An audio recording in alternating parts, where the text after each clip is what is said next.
everybody, it's T Falcon Napier. Welcome to the Oracle of the Self. Today we're going to continue our discussion on the nature of change. Up to now we've gotten as far as change and all the different ways that change ends up being something that we participate in pretty much all day, every day. And when we last left our discussion, we said, well, if people aren't resistant to change, then what are they really resistant to?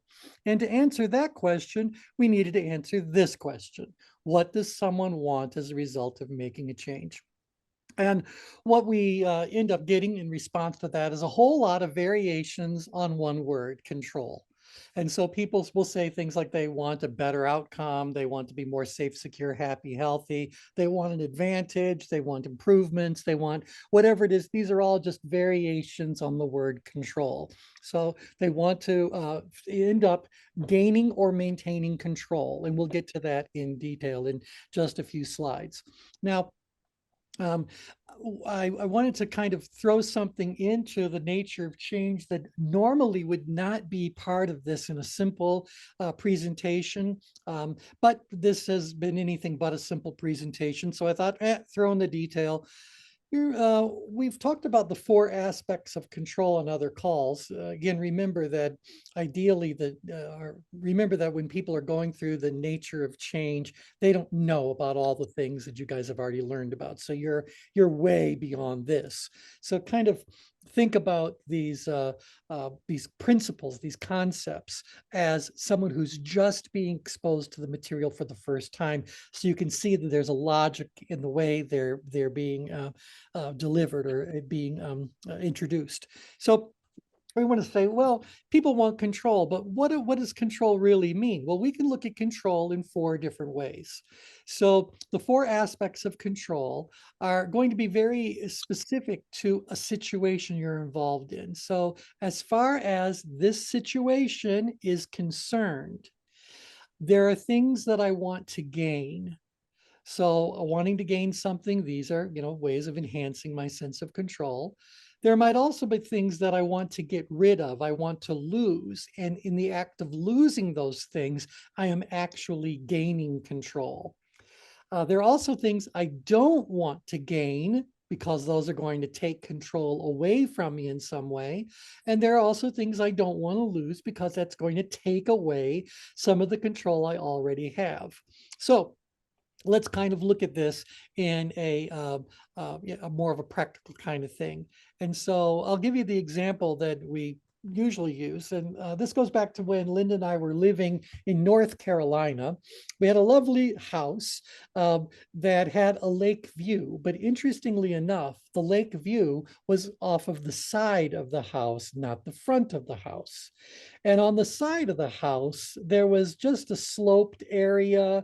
There wasn't really much of a little porch or anything like that. And so we'd always thought about building a deck on that side of the house. So what did we hope to gain as a result of putting that deck on the side of the house? And so these were some of the things that we threw out there. Well, I'd like to gain some space to entertain, a place to relax, an enhanced view of the lake. And I also thought that that would increase the value of the property. Now, we could come up with a dozen more, but you get the idea. These are things that someone would want to gain as a result of putting a deck on the side of the house. What we wanted to lose was this wasted space on the property. That side of the house was otherwise useless. There's no reason to be over there at all. And we wanted to lose the feeling of not having some place to relax outside.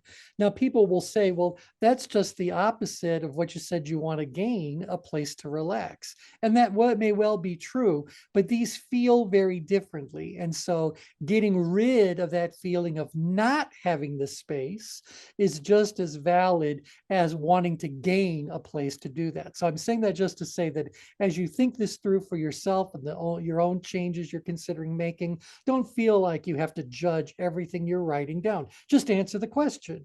I want to lose what? I want to lose the wasted space. I want to lose that feeling of not having some space outside to relax.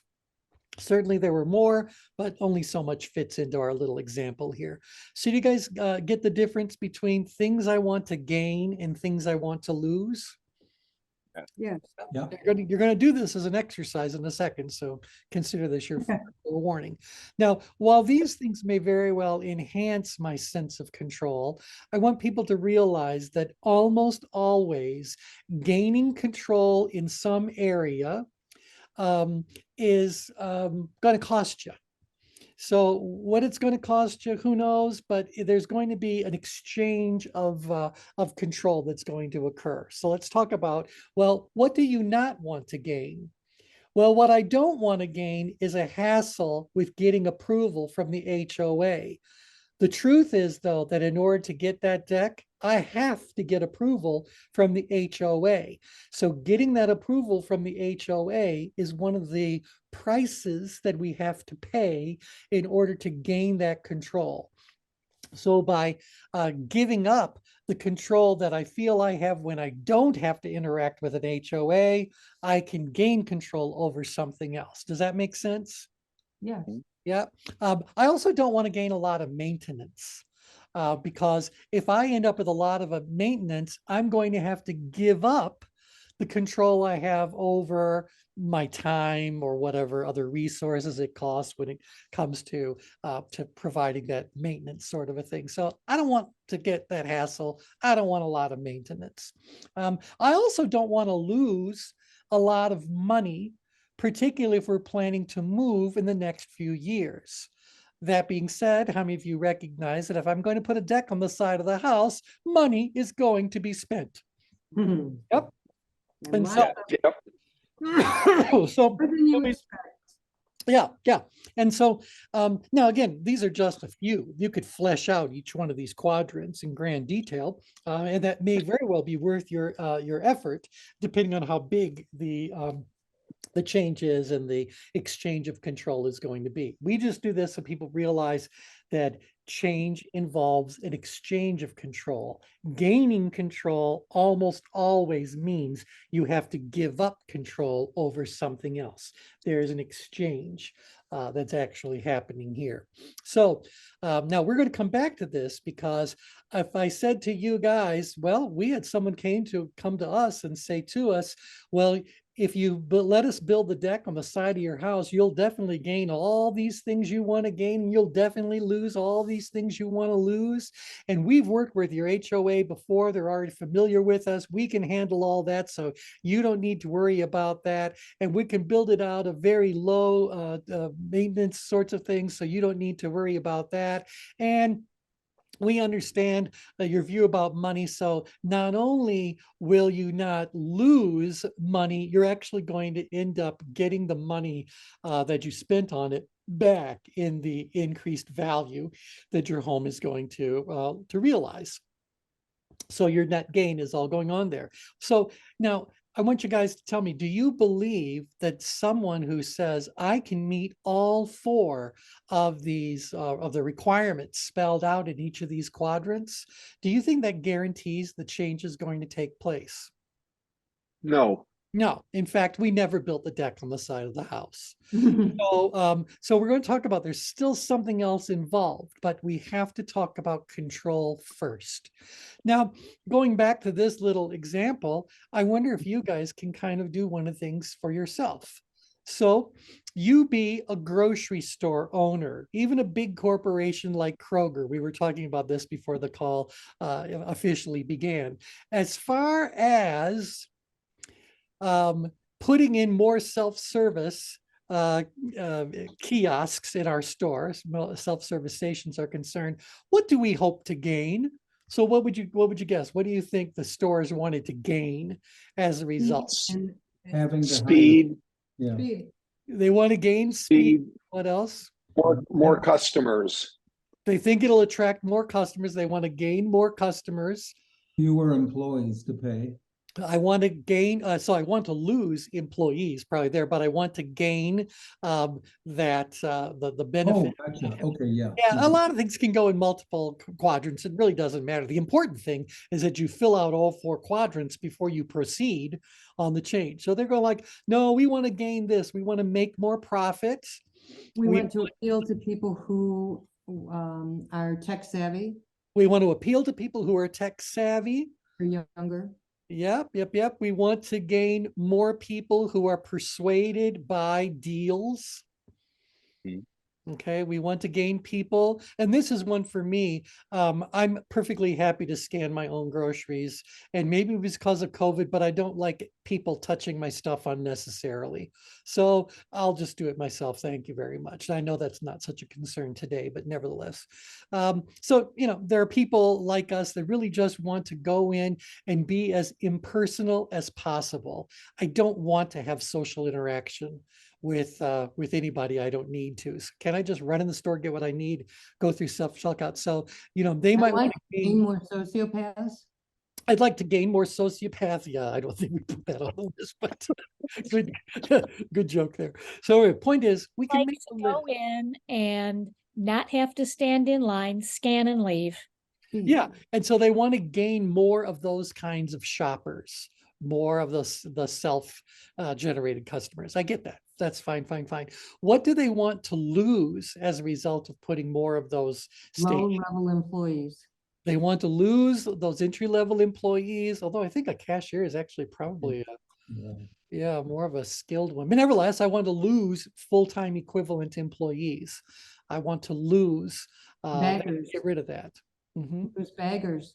I want to get rid of the baggers. What else? Reduce expenses. I want to reduce expenses. What else? I want to lose. Reduce long lines. I want to get rid of the long lines. All right.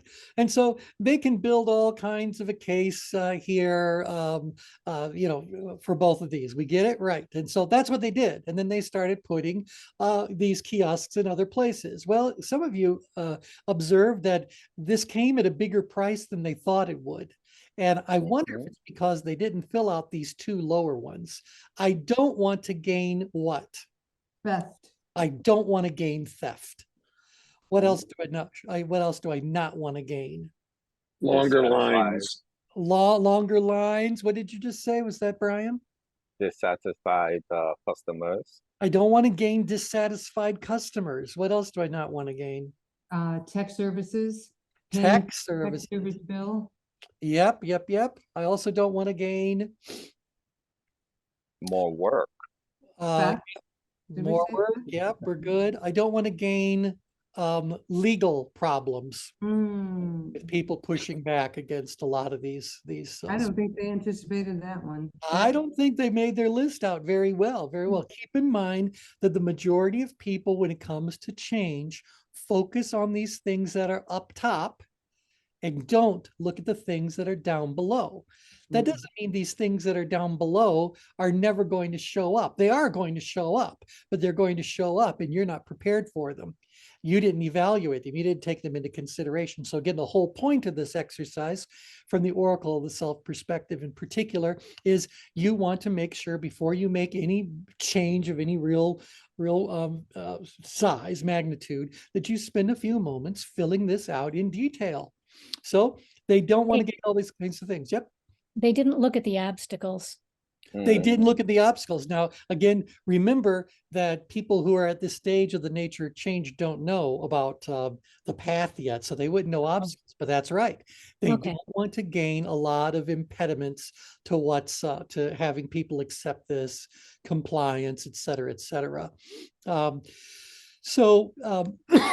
Pardon me. They also might have put on here, we don't want to gain people that have got to check your receipts on the way out the door. We don't want to gain the bad publicity that comes from doing this sort of thing. We don't want to gain the expense of having to put up, if you guys haven't been in one of your Kroger stores lately, they're also putting up security exits where the gate has to open to let you out.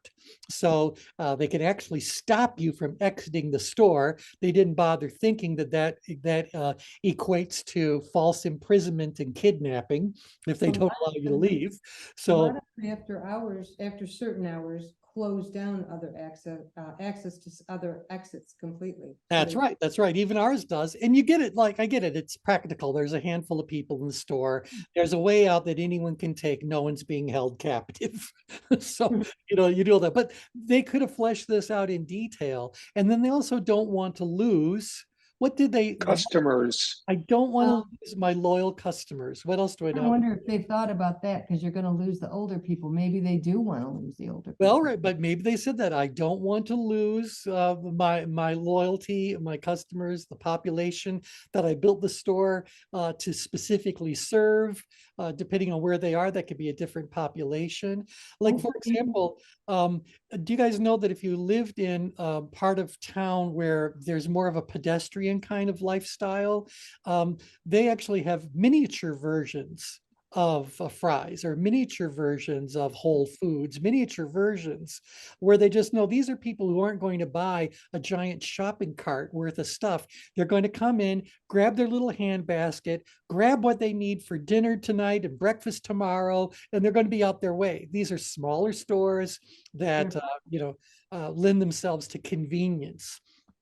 So I don't want to lose my convenient shoppers. I don't want to lose my loyalty customers. I don't want to lose, what else do I not want to lose? Hopefully, they don't want to lose valued employees. I Yeah, don't want to lose employees. valued employees. What else do I not want to lose?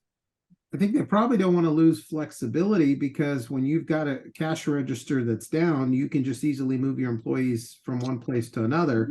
If their equipment goes down, they're down. That's right. So they don't want to lose that, the redundancy in their systems. They don't want to lose. Yep.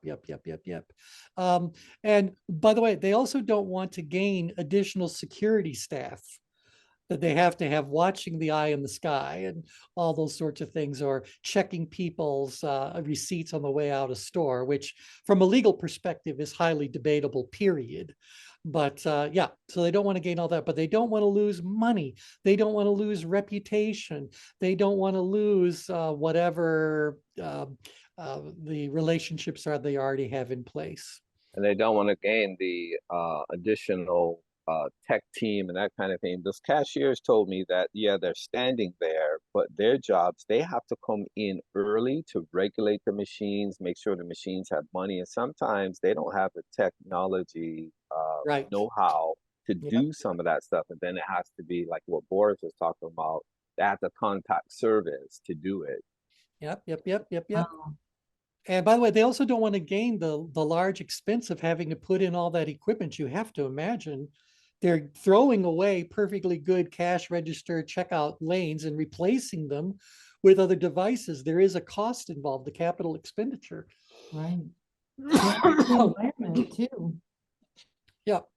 So do you think that if they had filled the bottoms out as thoroughly as we just have, that might have given them cause for pause before they went Mhm. and implemented things as thoroughly as they did? Now, again, Yes. there's a lot of places where what they've done makes sense, but there's also places that you guys actually listed quite a few of where there were high theft areas to begin with. And now you've just given someone another way of removing your stuff without money. All right. So they may very well have said, this price that I have to pay, the stuff down here, the control I have to give up is too great for the gain of control I might walk away with. Is there a net gain? Is there a net loss? I'm convinced they still have a net gain. But profit margins in grocery stores are microscopic. Yeah, used to be. In fact, I remember when we worked for one grocery thing, they said that their goal is to net not 1%, but 1 penny on every item sold. And that 1 penny is what their profits actually were. Everything else, as far as a percentage go, is being eaten up by the expenses. So if they can net 1 penny on every single item sold, they're still highly, highly profitable. So, all right. Yeah, so this would be an interesting exercise. Again, for those of you who are consultants, you can see the value that's in doing this. But those of you that are consultants and trainers and that type, how often have you had a client, or even those that are working with a coaching client, they're so focused on the stuff up top, they never bother looking at the stuff down below.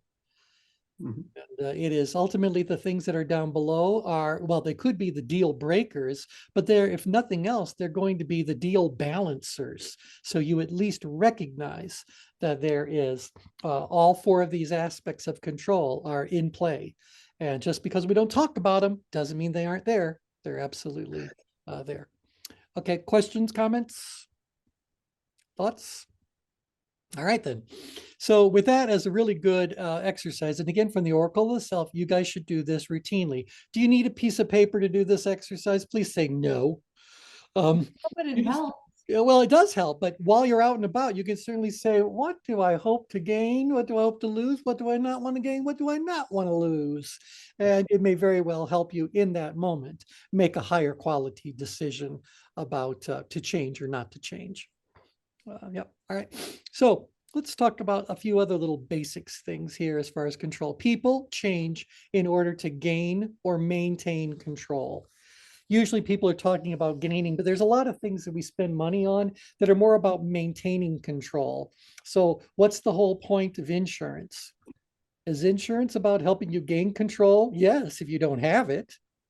But why do we keep paying it? Why do we continue to try to find, that would be gaining. We continue to pay it because it maintains the control that we have already decided we'd like to have. And it ensures that you don't actually need it. It ensures right that you don't actually need it. Yeah, exactly. Yeah, Yvette, feel free. You don't need to raise your hand. Just feel free to chime in whenever you'd like. Thank you.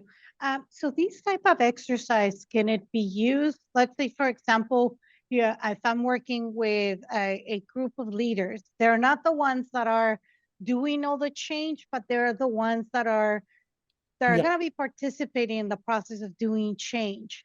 Yeah. And would these be something that can be done to use with them so that they can participate, right? Because then they can see from their peripheral vision what Yeah. can and can happen, and that information can go to the leaders that are doing all the change, because sometimes they Exactly. don't see what's the impact, right? Yeah, no, you're absolutely right. In fact, if we were brought in before the change was made, we would say to the powers that be, we need to do this exercise multiple times, multiple levels. So first, let's just do it with whoever's in the room, whoever is around the board table, because it may very well get shot down before it even gets introduced to anyone else. But then we say, we want to now pull in the next layer of management or the next layer of leadership and drill it all the way down, because I promise you, they are going to recognize things that you have missed. And so we want them to do that, first of all, so that we get the thorough picture that we need so desperately to make a good decision. But we also need to do that in order to equip everyone in the organization to help others that this change is actually happening to, help them to better package and present this change in a way that can be more readily understood, accepted, maybe even celebrated. So I think that as a manager who has a team that's going to be impacted by a change, I need to be ready to say to them, look, as far as this particular change is concerned, this is what we want to gain. This is what we're trying to get rid of. This is what we don't want to gain and don't want to lose. I'm curious for each of you now as my employee, pardon me, as my employees, to fill this out personally. As far as this change that's happening in the company is concerned, what do you hope to gain at the individual personal level?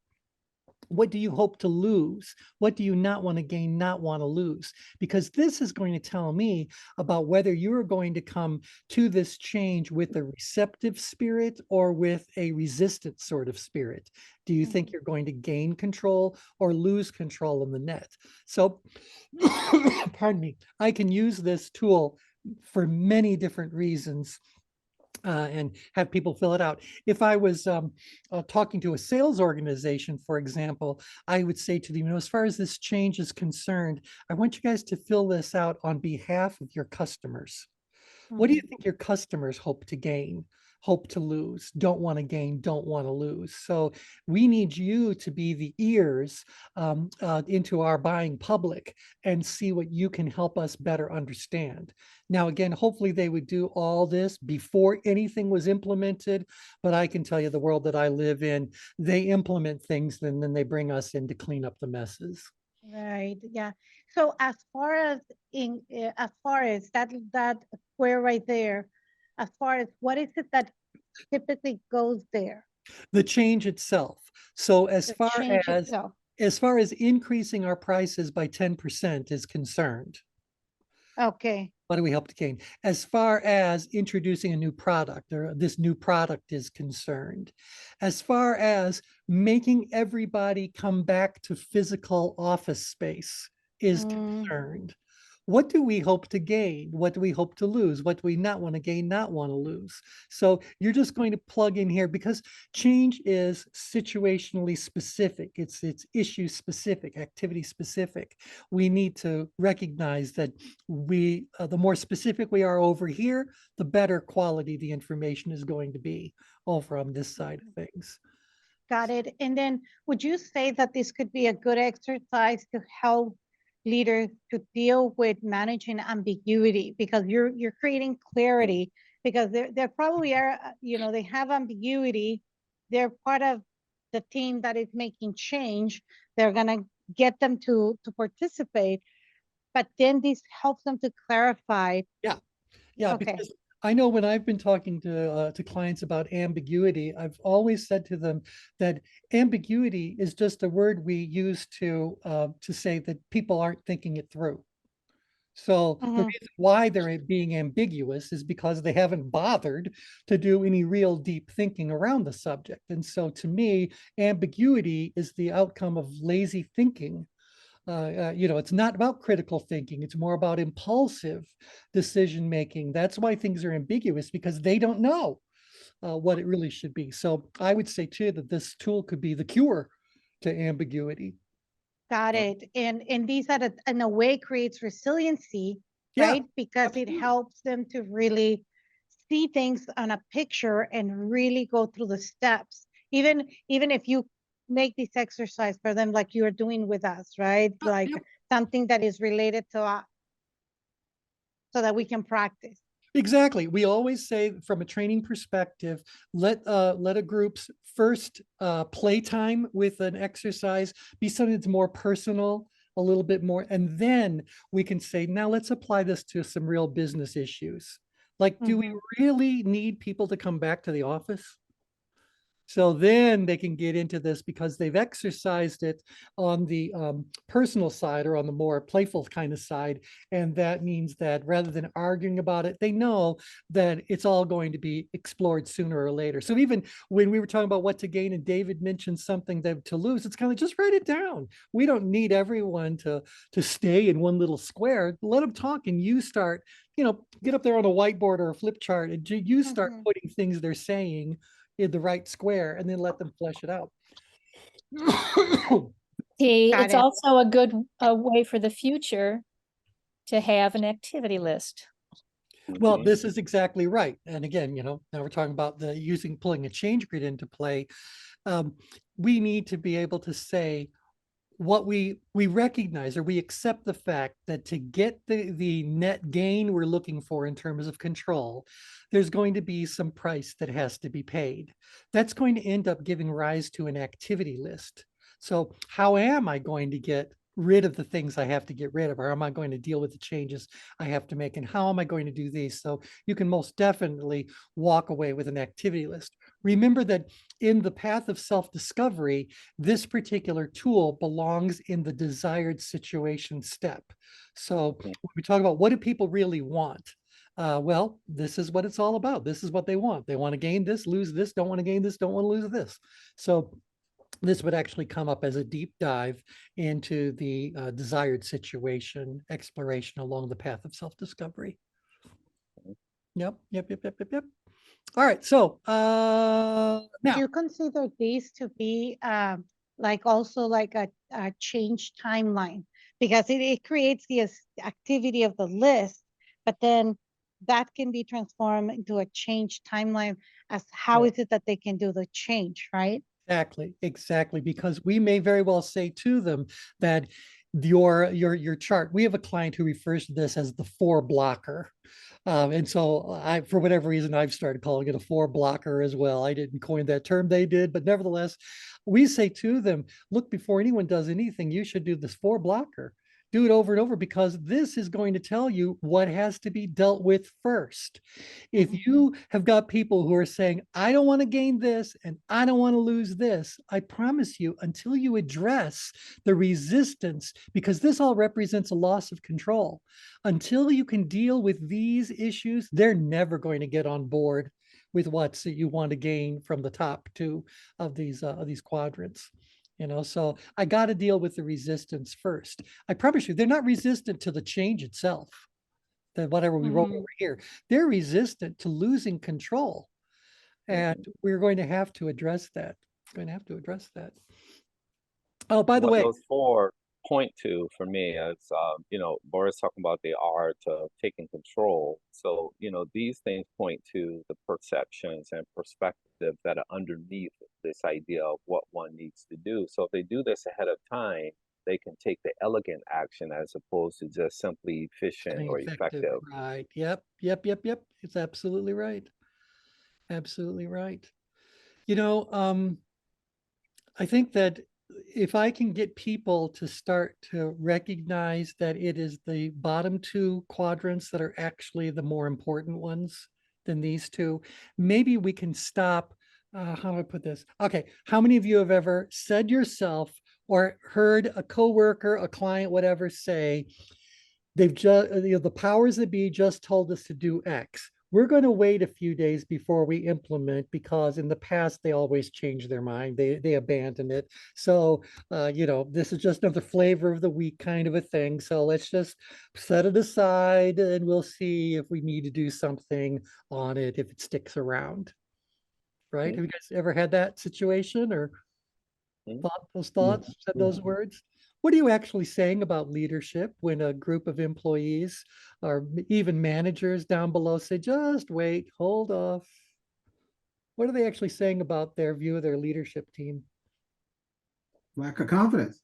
Lack of confidence. So one of the things that we talk about in pride-based leadership is this, we call it a cascade credibility collapse.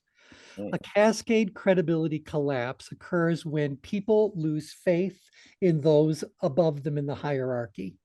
And one of the earliest pieces of evidence that you have a cascade credibility collapse issue happening is when people say, just hold back. And so the powers that be say to the level below them, go do this. But that group says, we've been told we need to do this, but let's just kind of proceed with caution. And now that group says to the group below them, we've been told this is going to happen. We've been advised to proceed with caution. So why don't we just kind of delay on this as best we can? When you end up with a cascade credibility collapse, what you're basically saying is that the employees believe that the leadership team falls into one of two categories. And those two categories are clowns and crooks.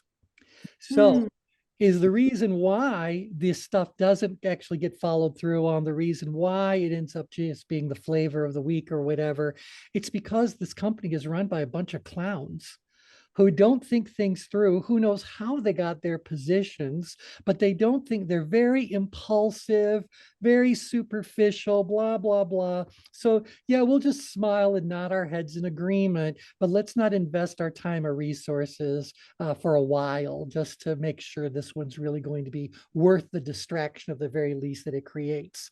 Or the people can say, maybe the reason why they're doing this stuff is because they're trying to work this situation to their personal advantage and not really caring all that much about how this is going to affect the employees or the customers or the public that we serve and blah, blah, the industry.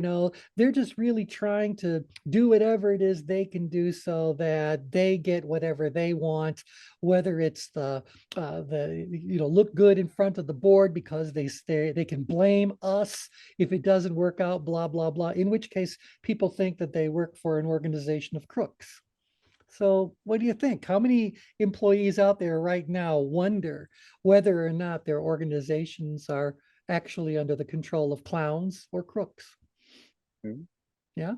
And so we want people that are thoughtful, that are, that are very careful in their thoughts and the actions they take, that are being very critical in their thinking, inclusive in getting input from people. I always had to laugh when I was working with a very large corporation, and there's all these people who are making decisions about products and marketing and sales who have zero personal contact with customers. It's like, where are you getting your data from? Right. Yeah, in which case that's run by clowns.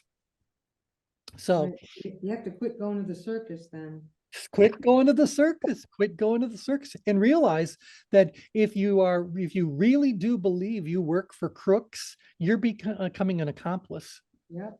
to whatever it is they're doing. And so sadly, that does describe, I think there are far more clowns out there than there are crooks. But nevertheless, I do believe that finding an organization that is very well run, very thoughtful, very proactive, and the things they're doing very inclusive. And by inclusive, I mean including the input of other people. I think they're rare. Hopefully there's more Yeah. and more of them along, but they don't represent the majority. No, that's an anomaly for sure. Yeah, yep. And so clowns and crooks, that's who we work for. So So, T, yep. something's coming to mind for me around the statement you said that the focus on the below part, the I don't want area of this diagram. Yeah. I'm trying to think about like people that think about what they want to gain or lose are really thinking about aspirational aspects as You are opposed correct. to, right? They may be uncomfortable with the status quo, but they're not uncomfortable enough to Right. maybe act on those aspirational components. You are correct. And that's why later on, we get like this whole control part is very important. This value part's very important, but ultimately we got to get into tension. And you're right. If the truth is that I don't find my current situation troublesome enough to bother doing anything to change it, that's going to compromise my output. Even though these are aspirational, is it big enough of a payout that's heading my way one way or another that it's worth the effort to put into it? Or the truth is, I'm okay. I am where I am. And I think if you add to that the fact that in most organizations, that's being dictated to them as opposed to them actually being involved in that potential change. Yep. No, I think you're absolutely right. In fact, Boris, you really, you tend to specialize in this very population that we're so concerned about. And that is the population of executives, C-suite executives, who are so focused on the top two that they either just gloss over the stuff on the bottom, or they summarily reject it. Like, I can't begin to tell you how often I've heard executives decide to go ahead and move forward on something only to have someone from accounting come along and say, you need to look at the numbers involved in that. I'll give you an example of this. I had a client who had a very elaborate compensation system for their sales organization. And so you got different things based on different metrics. So your bottom line pay had a lot of moving parts to it. So they said, well, all we really want to do is move 0.5% of their compensation from this metric to this metric. And that's all we want to do. And so they were ready to just kind of dictate that. Well, we had to bring to their attention that to make that change requires a change in the way people are trained, a change in the documentation that is used for calculating it, changes involved in programming for the calculations to happen, changes involved in blah, blah, blah. And now add to that this company operated in 29 different countries around the world, and all of that had to be translated into the languages, had to be approved because any change to the compensation plan had to get governmental approval or whatever, had to pass scrutiny there, blah, blah, blah. So we said the movement of that 0.5% will cost at least $30 million to implement. And they said, oh, well, then forget it. Okay, so it's like they were ready to go gung ho. Because they have positional power doesn't mean they're necessarily aware of all of the moving pieces that are going on, but they have the authority to make profoundly ill-informed decisions and take actions on those. Someone has to come along and say, yeah, but you don't want to gain a $30 million bill, do you? I'll give you another example. What you're talking about is probably prolific in what we'll call large institutional companies, bureaucratic organization. But even in a small to medium-sized company, I can give you an example of a retailer where they were trying to get their sales to go up, and they wanted to change compensation for the salespeople at the stores. So they came up with this innovative way of how they were going to message that we just doubled your pay. In essence, we've doubled the commission from 2% to 5%. Wow. And so obviously everybody was super excited about it until the following month, when everybody started generating more sales because they were financially driven to do so. And now management said, oh, well, since we gave you the 5% and that worked well, so let's change the metric. We're now going to raise the minimum production standards. Yep. To get that 5%. That's right. And the people said, hold on a second. So you're just going to take this away from us? We don't believe you anymore. Right. And it didn't matter going from that point forward what compensation structure they changed. Nobody would act upon it because they're just going to take it away from me. And see, that's why we called it a cascade credibility collapse. So you can no longer count on the people above you to do anything that is in your best interest. So stop doing things that are in their best interest. And maybe they'll get the message that they may have the executive positions, but any thought they hold that they run the company is an illusion. The companies are run by the employees and by the customers. And if all they have to do is press the wrong people's buttons the wrong way, and they will learn very quickly how little power they actually have. So, yep. All right. Anyway, so I'm glad we were able to exercise this. Again, it's great for you guys to do it in a very formal way. I'll just tell you, you run out of space. If you're really going to do this as an exhaustive task, this is a great little exercise to get the ball rolling. But if you want to do deep work, you got to pull out, a big spreadsheet and really collect all the different data. Obviously, you don't need to do a $10,000 exercise for a $100 decision, but there are times when you really need to put this effort out there before you go out there and stir up any kind of real trouble, because now you got another problem. You have to repair all the damage that you did.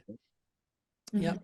And by the way, those of you who fly Delta, if you're a Delta frequent flyer, you know that recently they changed the whole way that the Delta's frequent flyer program operated and club access and all that. And they got giant pushback to the point that the C-suite had to come forward and apologize. For doing something so drastic, so quickly, so thoughtlessly, really, although they didn't use that word. And now they got to correct it all. So they didn't get what they wanted, and they still have a giant bill to pay to fix what the damage they caused. Yeah. Yep. All right, so we have a few minutes left, so let's go ahead and talk about some of these other aspects. People change in order to gain or maintain control. As long as someone believes they will gain control or maintain control, they are very likely to consider what it is that you're saying. Keep in mind that this statement, although it is true, it's not complete. They change in order to have a net gain or a maintenance of control. There's a cost that still has to be paid. And we'll get to that again in detail in just a second. So, but as long as they think that there's even a glimmer of a hope that they could gain or maintain control, they'll at least start to explore it. They'll look at it and go from there, right? And that means that in order for someone to change, they must currently feel out of control. So, What do I mean by out of control? I don't mean that they're standing on the edge of a cliff, feeling like they're about to fall to an untimely demise. I just think that they have to have this feeling that things are not as they could be, should be, ought to be. They're not as safe, as secure, as happy, or as healthy.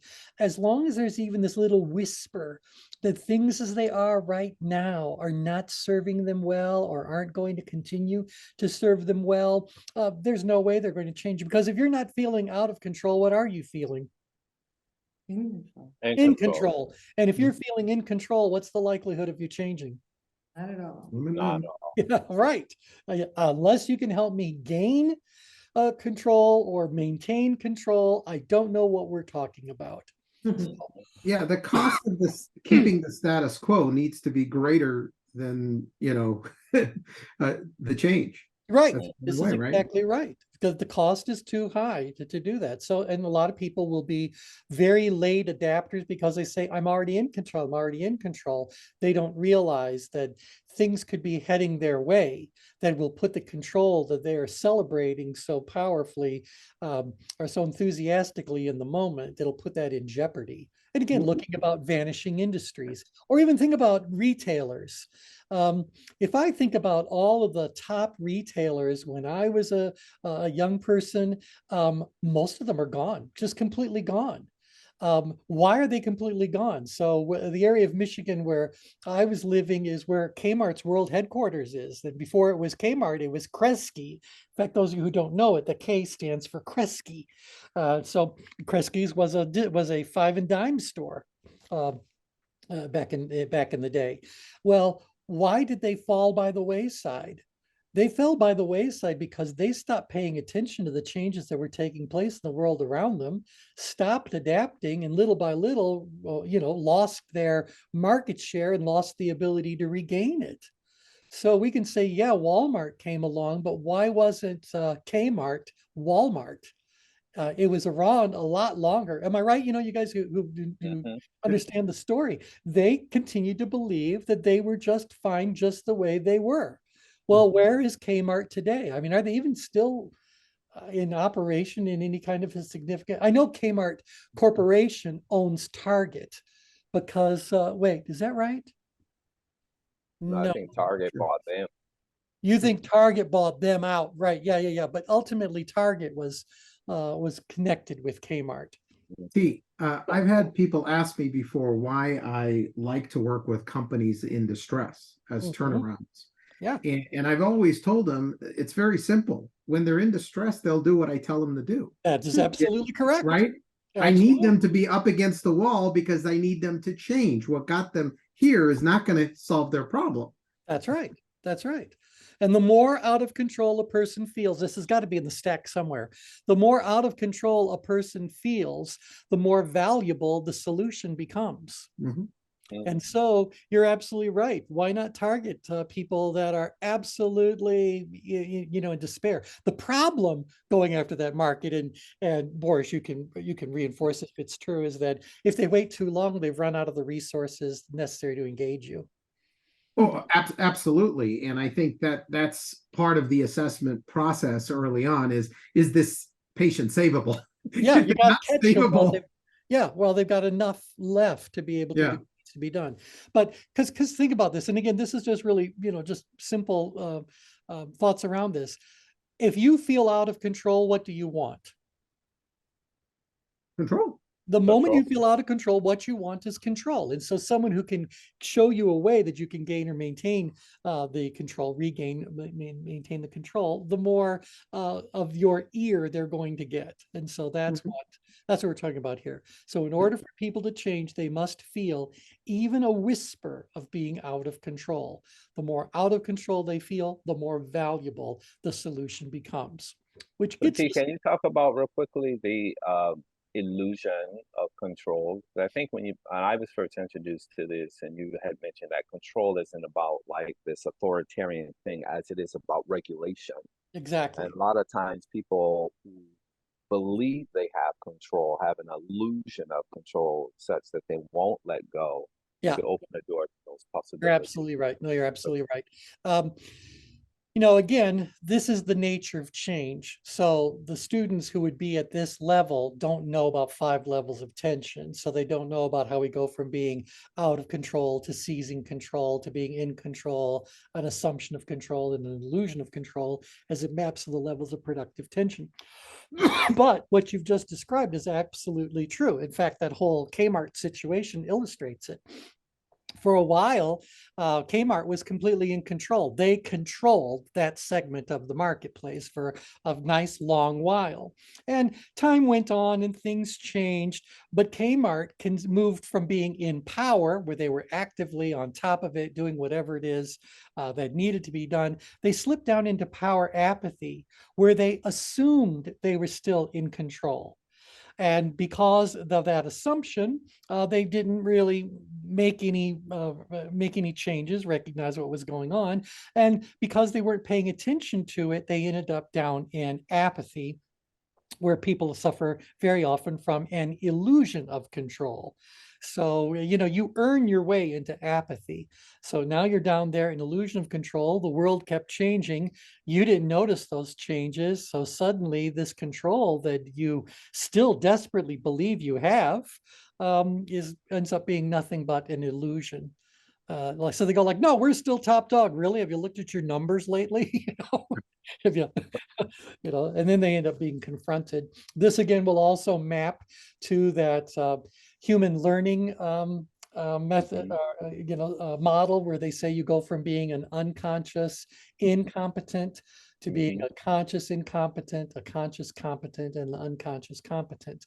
In the case of Walmart, in the example we're using, where we start talking about an assumption of control, an illusion of control, what's happening is that they are unconscious competence. So they do know what they were doing, at least they did know what they were doing, and that served them well. The problem is that they're unconscious. And so they're not noticing, they're not paying attention to the changes that are taking place in the world around them. So they stop adapting, and very quickly, although they're not aware of it because they're unconscious, they're going to move from being an unconscious competent to being an unconscious incompetent.